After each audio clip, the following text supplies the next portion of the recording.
Welcome sa DRS 2.0. Fresh at nagbabagang happenings ba ang hanap mo? Mapadabarkads man yan o mga trending topics? Pwes, sagutin natin yan.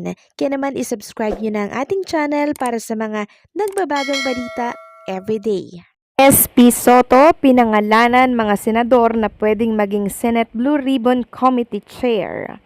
Binanggit ni Senate President Vicente Tito Soto III ang pangalan ng mga senador na pwedeng maging bagong Senate Blue Ribbon Committee Chair na papalit kay Senate President Pro Tempore Panfilo Ping Lacson.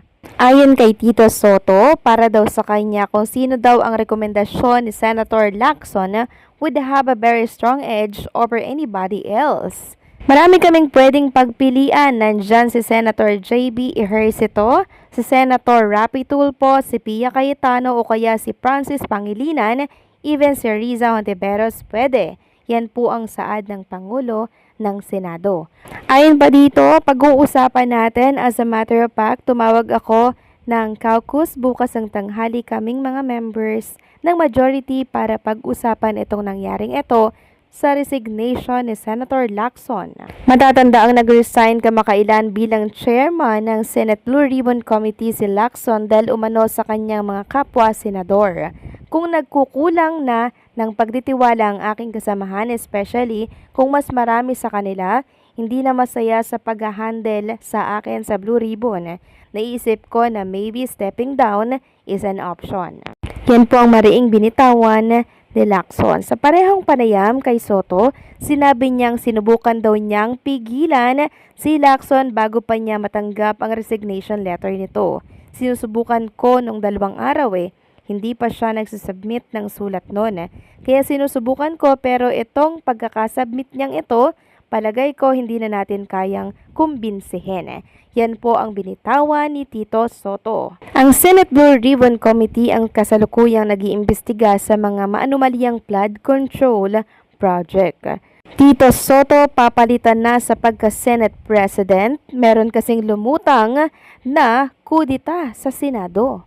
Ayon naman sa isang write-up, Soto very confident sa suporta po ng majority bloc.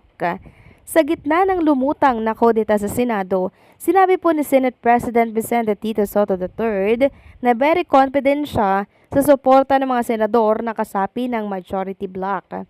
Ayon po kay Tito Soto, hindi niya alam kung saan nanggagaling ang issue ng kudita sa Senado.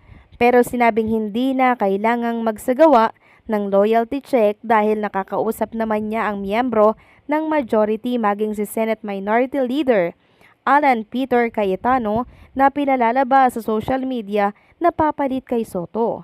Bagaman at confident si Soto na walang mangyayaring kudeta, idinagdag nito na kahit na sinong senador na naluklok bilang leader ay nagsisilbi dahil sa kagustuhan ng kanyang mga kasamahan. Tinawag naman na super fake na Sen J.B. Ejercito ang lumutang na larawan sa social media kung saan ay siya umano ang maluluklok sa bagong Senate President Pro Tempore habang si Cayetano naman ang bagong Senate President. So ano po ang komento ninyo dito? Please comment down below.